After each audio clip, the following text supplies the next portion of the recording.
안녕하십니까. 교회 여러분 반갑습니다. 이렇게 화면으로나마 여러분들 뵙게 되니까 정말 마음이 푸근하고 또 많이 기대가 됩니다. 설교를 시작하기 전에 그 받으신 주보 안에 준비해드린 이 설교 아웃라인에서 맨 첫 번째 포인트를 교회와 신앙생활에 대하여 다시 생각해보기 이렇게 수정하도록 하겠습니다. 주보에는 그 1번에 하나님께 감사를 드릴 수 있습니까? 이렇게 이제 인쇄가 되어 있는데 교회와 신앙생활에 대하여 다시 생각해보기 이렇게 바로 잡습니다. 그럼 제가 기도하고 설교를 시작하도록 하겠습니다. 하나님 아버지 감사합니다. 이렇게 아름답고 화창한 날씨를 저에게 허락하여 주시고 주일날 우리가 함께 교회로 모이게 하시며 특히 이 시간에 하나님의 말씀을 돌아보는 이런 귀중한 시간을 주셨으니 감사합니다. 설교를 하는 저나 또 들으시는 교우 여러분들에게 하나님께서 은혜로 함께 하셔서 우리 모두에게 복된 시간이 될 수 있도록 주여 인도하여 주옵소서. 우리의 구주이신 예수 그리스도의 이름으로 간절히 기도합니다. 아멘. 지난 6월 27일 주일부터 시드니가 록다운으로 들어가면서 온라인으로 우리가 주인 모임을 가진 지가 오늘까지 15주가 되었습니다. 다음 주면 넉 달이 되는 셈입니다. 참 오랜 시간이 지난 것 같은데 그래도 이 10월 17일 주일부터는 우리가 다시 직접 교회로 모일 수 있게 되었으니 얼마나 다행이고 감사한지 모르겠습니다. 지금까지 이런 상황을 거치면서 여러분들은 우리 이 교회와 또 개인적인 우리 신앙에 대해서 어떤 생각을 해오고 계십니까? 온라인으로나도 이 모일 수 있는 것이 한편으로 참 다행이고 감사한 일입니다만 직접 얼굴을 대하지 못하고 함께 찬송하지 못하며 또 보다 깊은 믿음의 교제를 나누지 못하는 것이 정말 아쉽고 안타깝게 느껴지실 것입니다. 또 게다가 이 온라인 모임에서는 참석할 수 없는 이 온라인 모임에는 참석을 할 수 없는 형편에 계시는 분들이 있으신데 그런 분들에게는 아마 이런 기간이 더 힘들고 더 안타깝게 느껴지실 것입니다.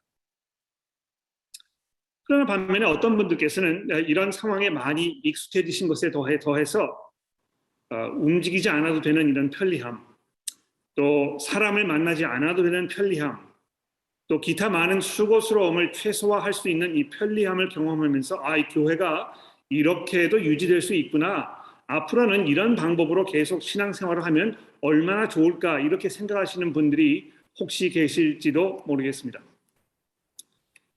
우리가 다시 한 건물 안에 함께 모일 수 있는 날이 바로 눈앞에 다가온 이 시점에서 이 교회와 신앙생활에 대하여 우리가 다시 한번 돌아보고 깊이 생각해 보는 것이 다시 모이는 이 때를 준비하는 데 있어서 매우 중요하고 또 의미 있는 일이라고 생각을 합니다. 그래서 지난주 이 고린도전서 11장까지의 우리 시리즈를 이제 마치고 하박국 선지자의 말씀을 다음 주에 살펴보기 이전에 오늘 잠시 우리가 이 숨 고르기를 하면서 데살로니가 전서 1장의 말씀을 통해서 이 신앙생활의 본질에 대하여 그리고 이 교회라는 것에 대하여 우리가 잠시 돌아보는 이런 시간을 갖도록 제가 준비해 보았습니다. 바울 사도는 이 데살로니가 교회에 대해서 아주 많은 그런 추억, 좋은 추억들로 그 마음속에 이 하나님께 깊은 감사를 드리는 것으로 이 편지가 시작이 되고 있지 않습니까? 2절 말씀해 보시면 우리가 너희로 말미암아 항상 하나님께 감사하며 기도할 때마다 너희를 기억한다 이렇게 이제 이야기하고 있는데요.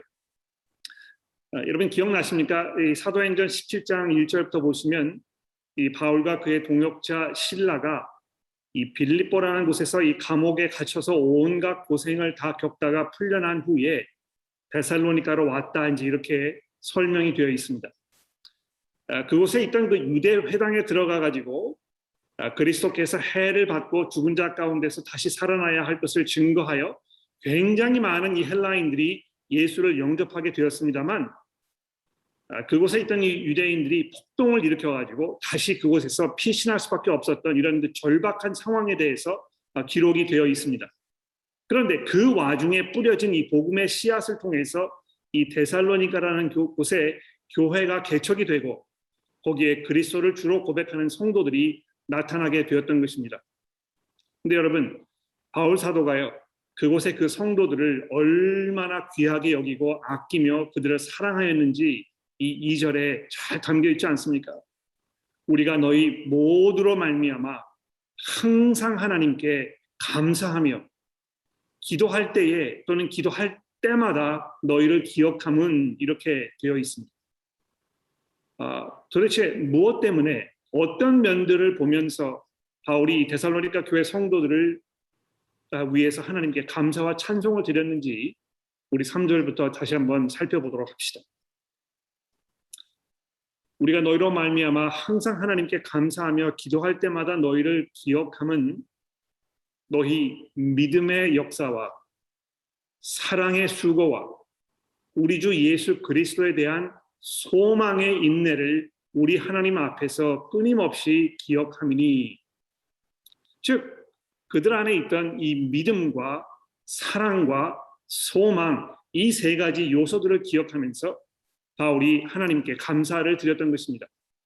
바울 사도가 이 그리스도인의 삶, 즉 신앙생활의 이 본질을 설명하면서 믿음과 사랑과 소망을 아주 자주 언급하는 것을 우리가 성경에서 볼 수 있습니다. 신앙생활은 어떻게 하는 것입니까? 이런 그 질문을 받으면 사도 바울이 뭐라고 대답했겠습니까? 그리스도인으로 살려면 어떻게 해야 되겠습니까? 하는 질문을 받았을 때 사도 바울이 분명히 이렇게 설명했던 것입니다. 첫째로, 예수 그리스도께서 나의 죄 때문에 죽으심으로 내 죄값을 대신 치워주시고 다시 이 죽음을 물리치고 부활하셔서 온 세상의 주인이 되셨기 때문에 이제 내가 그분을 나의 주인으로 모시고 살겠다고 고백하는 이 믿음. 근데 여러분, 이 믿음은요, 단순히 성경에 어떤 그 담겨 있는 내용, 이것을 지식적으로 알고 있는 것에 그치지 않습니다. 그렇죠? 우리의 속 사람을 변하게 하여 우리로 하여금 이 새로운 마음으로, 새로운 사고 방식으로, 새로운 성품으로 살게 하는 이 원동력이 되는 것입니다. 잠시 우리가 좀 더 자세히 살펴보겠습니다만 이 5절 말씀에 보시면 이는 우리 복음이 너희에게 말로만 이른 것이 아니라 또한 능력과 성령과 큰 확신으로 된 것입니다. 이렇게 이야기했듯이 이 그리스도 예수에 대하여 우리가 믿는 바, 이것은 우리의 속 사람을 바꾸어 삶의 근본적인 변화를 불러일으키는 이런 강력한 힘이 있는 것입니다. 나라 살림을 꾸려가는 정치인들, 또 보다 나은 사회를 만들기 위해 노력하는 이 사회 사업가들, 인간의 내면 세계를 학문으로 연구하는 심리학자들이나 이 철학자들이 이 개혁과 변화를 외치면서 나름대로의 해답을 제시하면서 우리 인간 사회가 겪고 있는 이 수많은 난제들을 해결해 보려고 지금까지 애를 써왔고 앞으로도 계속 그렇게 할 것입니다. 그러나 인간의 문명이 발전해 가면 갈수록 우리가 이룰 수 있을 것이라고 믿었던 이 유토피아는 그 어느 때보다도 멀게만 느껴지는 그 이유가 어디에 있습니까?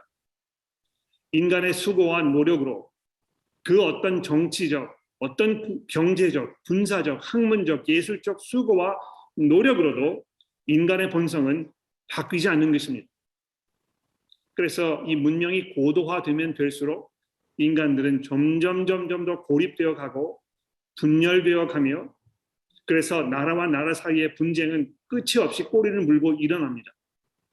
이 한국과 같은 사회에서 우리가 확인할 수 있듯이요, 나라 안에서도 이 지역 감정이 불불 듯이 일어나서 한 민족인데도 불구하고, 한 핏줄인데도 불구하고 우리가 화합하지 못한 채 정치적 이념과 갈등으로 조각나 있지 않습니까? 이런 게 비록 이 한국만의 문제가 아니고 거의 모든 나라들이 다 그렇다는 것입니다. 심지어는 이 가족들끼리도 서로의 이익을 취하기 위해서 재산을 놓고 싸운다든지 기타 관계에서 끊임없이 일어나는 이 불편한 관계로 인해서 사회에서 일어나는 이 살인 사건의 절대수가 가족의 손에 의해 일어난다는 이런 뼈아픈 통계를 우리가 보게 되는 것입니다. 그런데 여러분, 이 교회가 믿음의 공동체라는 말을 자주 들어보지 않았습니까? 이 무슨 말입니까? 이 교회가 믿음의 공동체라는 것이 뭘 말하는 것입니까? 이 말은 교회에 모인 모든 이들이 분산된 개인으로 존재하지 아니하고 자신만의 이익을 세우며 그것을 우선으로 생각하지 않는 공동체, 즉 한 몸이 되어서 서로를 자신의 몸의 일부로 여기게 하는 그 무엇인가가 존재하는 그 공동체라는 것을 말하는 것입니다. 여러분, 그 무엇인가가 과연 무엇입니까? 어떤 것이 우리를 경우에 따라서는 이 혈육보다 더 가까운, 보다 근본적인 연합체를 구성하도록 이끌어주는 그 작용을 하는 것입니까? 그것은 바로 예수에 관한 그 복음. 그 복음을 내 삶의 원칙이요, 내 삶의 철학이요, 이 세상을 이해하는 관점으로 받아들이도록 하는 이 믿음인 것입니다. 이 믿음을 공유한 이들은 시대와 문화, 나이와 사회적 위치를 뛰어넘어서 우리를 하나로 묶는 이 절대적인 파워를 발휘하게 되는 것입니다. 교회가 양쪽으로 늘면 늘수록 정말 여러 다양한 부류의 사람들이 모이게 되지 않습니까? 정말 각양각색입니다. 성격이 다르고 취향이 다르고 이 삶의 방식이 다르고 정말 거의 나와 똑같은 사람을 찾아보기가 어려운 이런 것이 교회 아닙니까? 그러나 그럼에도 불구하고 우리가 믿음의 공동체로서 한 몸으로 움직일 수 있는, 움직이게 하는 그 근본적인 이 파워가 무엇입니까? 예수 그리스도께서 우리의 구주이시고 내가 그분의 소유이며 그분께서 우리의 주인이시라고 고백하는 이 믿음이라는 것입니다. 바울 사도가 이 데살로니가 교회 성도들이 가지고 있던 이 그리스도를 향한 그 믿음을 보면서 얼마나 하나님 앞에 감사하고 감격하였는지 모릅니다. 교회에 많은 사람들이 모이는 것은 정말 기쁘고 감사한 일입니다만 많은 사람이 모이면 모일수록 그 안에는 그리스도를 주로 고백하는 수많은 사람들이 점점 더 늘어나야 할 것입니다. 교회가 교회로서의 근본적인 역할을 감당하고 있다면 찾아오는 사람들마다 복음을 전해주고 복음을 확인해주고 그리고 이 사람이 정말 그리스도 안에 있는 사람인지 우리가 확인해보며 그 안에서 형제임을 우리가 확인하고 그래서 그 믿음으로 하나가 되는 이런 그 공동체적인 모습이 우리 가운데 분명하게 자리하고 있어야 할 것입니다. 우리 교회에 모이는 그 근본적인 이유는 그저 우리가 한국 사람이기 때문만도 아니고 전통적으로 우리가 이 교회에 계속 몸담아 왔기 때문만도 아닙니다. 우리가 교회로 모이는 근본적인 이유는 이 안에서 그리스도의 형제를 만나며 그리스도를 주로 고백하는 제자들을 우리가 섬길 수 있기 때문에 이렇게 하는 것 아닙니까? 그래서 둘째로 사도 바울이 이 데살로니가 전서 성도들을 향해서 하나님께 감사하는 두 번째 이유로 이 사랑에 대하여 얘기하고 있습니다. 나의 주인 되신 그리스도께서 죽기까지 나를 사랑하셨으니 이제 내가 주님처럼 다른 사람들을 깊은 사랑으로 기쁘게 섬기고 수고하는 일을 마다하지 않겠다는 이런 결심이 있어야 한다는 것입니다. 우리가 잠시 후에 살펴보겠습니다만 이 데살로니가 교회 안에 있던 성도들의 그런 그 삶의 모습, 복음에 합당하게 살면서 깊은 사랑의 수고로 서로를 대해주는 이 모습이 데살로니가뿐만이 아니고 그 주변에 있던 모든 교회들에게 얼마나 아름다운 본이 되었는지에 대해서 사도 바울이 지금 기억하고 있는 것입니다. 그렇습니다, 여러분. 믿음에 분명히 서 있는 교회라면 사랑으로 그 믿음이 드러나야 할 것입니다. 우리가 정말 서로를 사랑하고 그래서 내 자신의 유익보다는 서로의 이 유익을 먼저 챙겨주며 그러하기 위해서 우리가 만나기를 주저하지 아니하고 그것을 소망하며 기다리며 만났을 때 정말 진실된 마음으로 서로를 돌아보고 아껴주는, 세워주는 이런 믿음의 관계가 있어야 할 것입니다. 그리고 세 번째로 무엇을 말씀하고 있습니까? 그리스도께서 이 땅에 다시 오실 것이며 그분이 다시 오셨을 때에 우리의 모든 수고와 슬픔과 희생과 눈물이 사라지고 그리스도와 함께 우리가 영원히 하나님의 나라에서 살게 될 것이라는 것을 기억하면서 우리가 끝까지 참고 인내하며 기다리는 삶을 사는 것입니다. 지난 4개월 동안 또 멀리는 지난 1년 동안 또는 이 코비드가 시작된 2019년 12월 그 이후부터 지금까지 정말 우리에게 많은 어려움들이 있었습니다. 이것은 물론 우리 교회에 있는 여러분들과 저에게만 있는 어려움이 아니고 이 땅에 살고 있는 이 모든 사람들이 견뎌야 했던 그런 어려움일 것입니다.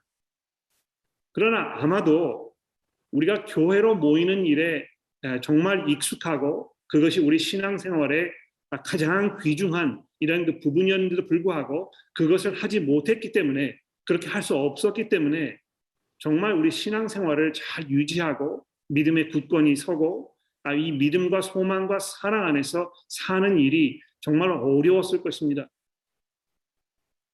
그러나 그리스도를 향한 이 소망이 우리로 하여금 어떻게 하도록 합니까? 이 모든 수고와 모든 어려움과 모든 고난 속에서도 우리가 참고 인내하며 소망 중에 감사와 기쁨으로 살게 하지 않습니까? 나중에 이 데살로니가 후서 5장 8절에 보시면 이 데살로니가의 교회에 쓴 그 두 번째 편지 맨 마지막 부분에 보시면 바울 사도가 8절에서 또 이렇게 얘기합니다. 우리는 낮에 속하였으니 정신을 차리고 믿음과 사랑에 호심경을 붙이고 구원의 소망의 투구를 쓰자. 여기도 역시 보면 이 믿음과 사랑과 소망으로 우리 신앙생활을 지금 설명하고 있는 것을 볼 수 있지 않습니까? 뿐만 아니고 이 4절 이하부터 보시면 이 믿음과 소망과 사랑의 삶에 대하여 감사한 후에 이 데살로니가 교회 성도들을 바라보면서 하나님께서 어떻게 이들을 사랑하셨고 이들을 택하셨는지에 대해서 감사하고 있습니다. 4절에 보십시오. 하나님의 사랑하심을 받은 형제들아 너희를 택하심을 아노라. 형제 여러분, 하나님께서 여러분들을 얼마나 사랑하셨는지 그래서 여러분들을 선택하셨는지 내가 확실히 알고 있습니다. 이렇게 이야기하고 있는 것입니다. 여러분 이 얼마나 중요한 포인트입니까? 예? 사도 바울이 도대체 무엇을 근거로 하여 무엇을 보았기에 이렇게 데살로니가 교회 성도들이 하나님께 택함을 받은 성도라는 것을 분명히 안다고 지금 얘기하고 있습니까? 여기 몇 가지 중요한 것들을 이야기하고 있는데요. 첫 번째로 보십시오. 5절에 보시면 여러분들이 하나님께 이 택하심을 받은 사람이라는 걸 내가 아는 첫 번째 이유는 5절에 이는 우리 복음이 너희에게 말로만 이른 것이 아니라 또한 능력과 성령과 큰 확신으로 된 것입니다. 우리가 너희 가운데서 너희를 위하여 어떤 사람이 된 것은 너희가 아는 바와 같으니라 이렇게 되어 있습니다. 여러분 어떻게 여러분과 제가 하나님의 이 택하심을 받은 사람인지 알 수 있습니까? 내가 지금 복음을 어떻게 받아들이고 있는지 이것을 보면 알 수 있습니다.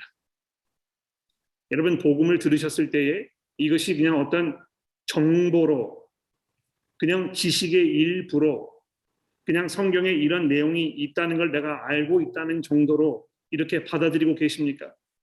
아니면 아까 좀 전에 제가 말씀드린 것과 마찬가지로 이 복음에 의하여 내 삶이 변화되고 내가 정말 그리스도를 향하여 더 깊은 사랑과 헌신으로 나아가게 되고 그것이 나로 하여금 성도들을 향해서 더 큰 사랑과 헌신으로 다가서도록 만들고 있습니까?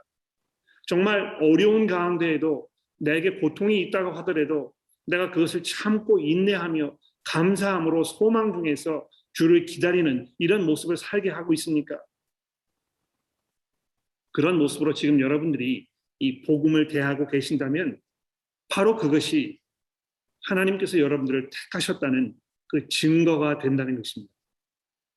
좀 더 나아가서는요. 그 복음을 전해준 그 사람들, 즉 바울과 실라와 이 사람들 말하는 것이겠죠. 이 데살로니가 교회의 성도들이 이 바울과 실라를 어떻게 대하고 있었는지 그 사람들을 어떤 눈으로 바라보고 있는지 이것이 복음을 이해하는 데 있어서 아주 밀접한 이 영향력이 있다는 것을 지금 5절 말씀 우리에게 얘기하고 있는 것 같습니다. 교회에서 어떤 그 영적 리더십을 발휘하고 있는 이 사람들을 향하여 우리가 어떤 마음으로 대하고 있는가, 이런 것이 이 복음을 전해준 그 하나님께서 보내주신 그 사람들에 대해서 나타나는 믿음의 표현이 되어야 할 것이라는 것입니다. 그래서 이 데살로니가 교회 성도들이 바울과 실라의 또 디모데와 실바누스의 삶을 잘 바라보면서 그들이 어떻게 살고 있는지 주의 깊게 살펴보고 그들에게로 보고 배우며 그들의 본을 따라 살고 이렇게 하는 이 믿음의 공동체로서의 이 관계를 끝까지 유지했다는 것입니다. 그런 것을 보면서 사도 바울이 여러분이 분명히 하나님께로부터 선택받은 사람이라는 것을 내가 알고 있습니다, 이렇게 고백하고 있는 것입니다. 그래서 6절에 보십시오. 너희가 많은 환난 가운데에서 성령의 기쁨으로 말씀을 받아 우리와 주를 본받는 자가 되었으니, 이렇게 되어 있지 않습니까? 여러분, 교회 안에서 내가 지금 누구의 본을 바라보고 배우며 살고 있는가, 또 내가 누구에게 본이 되는 삶을 살고 있는가, 이것이 정말 중요한 이 성경의 기본적인 이 신앙생활의 모습이라는 것입니다. 제가 그 기회가 있을 때마다 여러분들에게 말씀드립니다만 신앙생활은 결코 홀로 할 수 없습니다. 또 신앙생활이라는 것은 홀로 하는 것이 아닙니다. 그렇죠? 그리스도께서 교회로 우리를 부르셨고 공동체로서 서로 관계하면서 서로에게 영향력을 주면서 서로의 영향을 받으면서 우리로 살도록 하셨습니다. 교회라는 것이 그래서 정말 중요한 것입니다. 온라인으로 모이면서 저는 이 부분에서 가장 힘들었다고 생각합니다. 우리가 정말 교회에서 보면서 가차히 지내면서 이 사람이 무슨 생각을 하고 있는지, 무슨 고민을 하고 있는지, 이런 고민 속에서 이것을 어떻게 믿음으로 잘 헤쳐나가고 있는지, 이런 그 지혜를 보고 배우며 그 본을 받는 삶을 우리가 살아야 할 텐데 멀리 떨어져서 주중에 만나기 어렵고 연락하기 어렵고 그저 주일날 모였을 때 온라인으로 모이게 되고 아주 잠깐 동안의 시간뿐이고 또 경우에 따라서는 우리가 얼굴을 서로 볼 수도 없고 이런 상황 속에 있을 때에 우리가 정말 공동체로서 하나로 믿음 생활을 하는 것이 얼마나 어려운가, 이거 돌아보게 되는 것입니다. 그런 면에서 우리가 다시 만날 수 있는 이 날이 이제 멀지 않았다는 것이 얼마나 감사하고 기쁜지 모릅니다.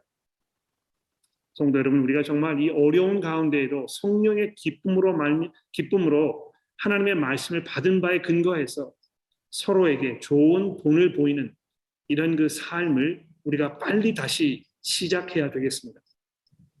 이러한 이 데살로니가 교회 성도들의 그 모습이 7절에 보시면 뭐라고 되어 있습니까?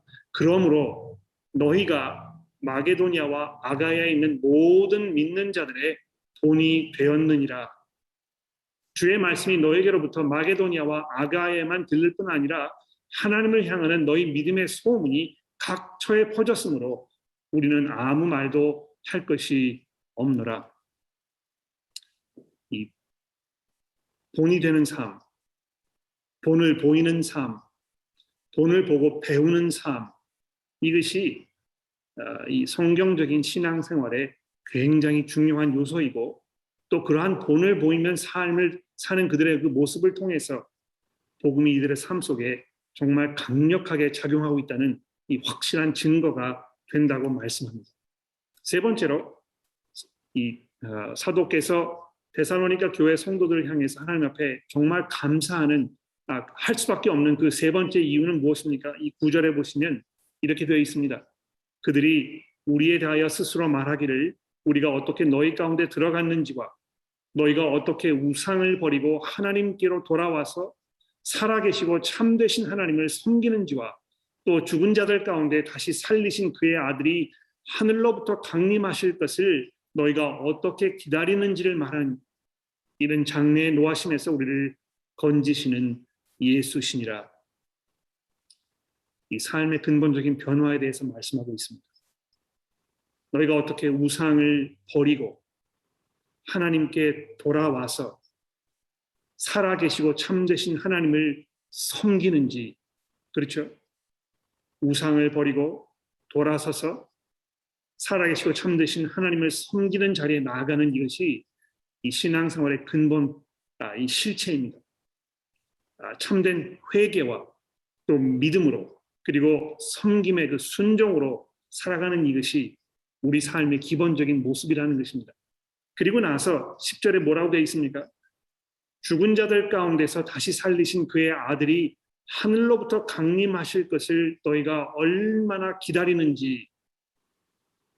이러한 변화가 복음을 통하여 데살로니가 교회 성도들의 삶 속에 일어났다고 바울이 이야기하면서 그것을 회상하면서 그것을 기억하면서 기쁨과 감사로 자기의 마음을 주체할 수 없는 이 바울의 그 마음이 지금 1장에 담겨 있는 것입니다. 사랑하는 성도 여러분, 교회의 참 모습에 대하여 오늘 아침에 생각해 보려고 했습니다. 이 복음의 참된 모습의 가장 중요한 그 포인트는 무엇입니까? 여러분과 저의 삶 가운데 지금 복음이 어떤 영향력을 발휘하고 있는가, 이것을 살펴보는 것입니다. 여러분의 삶 속에 복음이 얼마만큼의 능력으로 지금 작용하고 있습니까? 여러분의 삶이 얼마만큼 믿음과 소망과 사랑으로 굳건하게 다져져 나아가고 있습니까? 정말 그리스도를 우리가 사랑하고 그분께 우리의 모든 것들을 드리기 원하며 그분을 생각할 때마다 마음속에 감사와 감격이 우러나고 내가 그래서 그분을 사람들에게 소개하지 않으면 안 되겠다는 이런 그 절박한 심정을 느끼게 되고 내가 그분을 생각할 때마다 마음속에 감사와 찬송이 흘러 넘치는, 또 그런 마음으로 인해서 내가 성도들을 바라보았을 때에 정말 기쁨이 생기고 그들을 사랑하는 깊은 헌신의 마음이 생기고, 그래서 내가 그들을 위해서 할 수 있는 이것이 무엇일까? 어떻게 하면 내가 그들을 격려할 수 있을까 하는 이런 그 헌신의 마음이 우리 가운데 일어나고 있습니까? 우리가 그렇게 하기 위해서 세워주기 그룹으로 모이고 기회가 있을 때마다 우리가 함께 말씀으로 교제하려고 하고 서로를 위해서 기도하지 않습니까? 우리가 비록 지금까지 온라인으로 모였습니다만 이제 다시 함께 한 마음으로 한 자리에 모여서 이 복음의 영향력을 서로에게 발휘하는 이런 자리, 교회가 되기를 정말 진심으로 축원합니다. 그리고 더 나아가서는 이 데살로니가 교회를 통해서 그들의 그 삶의 모습이, 그리고 그들이 증거하는 이 복음이 주변의 모든 사람들에게 점점 퍼져 나갔던 것처럼 우리가 이 교회로서의 이 복음 전하는 이 사명, 이것을 정말 잘 감당해야 하겠습니다. 어떤 면에서 우리 교회는 지난 수년 동안 보다 적극적으로 이 복음을 들고 복음을 필요로 하는 사람들을 찾아가는 그 일에 조금 소홀하지 않았나 하는 이런 아쉬움이 많이 있습니다. 이건 어떤 면에서 저의 개인적인 그 고백일 수도 있고 또 저뿐만이 아니고 우리 교회에 있는 많은 교우 여러분들이 그런 면에서 함께 고백해야 할 그런 그 내용이 아닌가 생각합니다. 물론 우리 교우 여러분들 중에는 비가 오나 눈이 오나 기회가 있든지 없든지 간에 정말 이 복음을 전하기 위하여, 복음을 소개하기 위하여 기도하며 수고하며 애쓰신 분들이 계신다는 것을 제가 알고 있습니다. 그러나 우리가 정말 교회적으로 우리 교회의 어떤 기본 그 DNA로 정말 이 복음을 전하는 일을 우리가 귀하게 여기고 여기에 우리의 사활을 걸고 있는지 우리가 이 시간 한번 돌아보아야 되겠습니다. 어떤 면에서는 온라인으로 모이고 있었기 때문에 또 우리가 사람들을 만나기 어려웠기 때문에 이 전도하는 일이 그만큼 어려웠을 것입니다. 그러나 다시 모이게 되는 이 시점에서 우리가 좀 숨을 고르고 우리 교회의 이 본질에 대해 생각해 보면서 이 데살로니가 교회의 그 모습이 우리에게 무엇을 가르쳐주고 있는지, 특히 이 복음 전하는 일을 위하여 이들이 얼마나 애쓰고 수고하였는지, 또 그들의 그러한 모습을 보면서 바울 사도가 얼마나 감격하고 하나님께 감사했는지를 우리가 돌아보면서 성도 여러분, 우리 함께 이것을 위하여 기도하고 고민하며 우리 스스로 복음 전하는 자들이 될 수 있도록 우리 함께 노력합시다. 기도하겠습니다. 하나님 아버지, 저희들에게 교회라는 것을 선물로 주셔서 감사합니다. 교회가 하나님의 지혜에 의하여 이 땅에 세워진 가장 놀랍고 귀한 선물이며 그 안에 이 한 지체로 살게 하신 하나님의 은혜가 우리에게 얼마나 큰 축복인지를 우리가 다시 한번 돌아보게 됩니다. 하나님, 저희가 그동안 서로 대면하지 못하고 온라인으로만 이렇게 모였지만 이제 우리가 함께 모일 수 있는 날이 멀지 않았으니 주여 저희들이 마음을 새롭게 하게 하시고 또 그때를 기다리게 하시고 또 우리가 실제로 서로 모였을 때에 정말 감사함으로 기쁨으로 사랑으로 겸손함으로 인내로 우리가 함께 모이기를 힘쓰며 그 안에서 진정된 믿음의 공동체로서의 모습을 갖추어 나아갈 수 있도록 우리 모두를 인도하여 주옵소서. 우리의 구주이신 예수 그리스도의 이름으로 간절히 기도합니다. 아멘.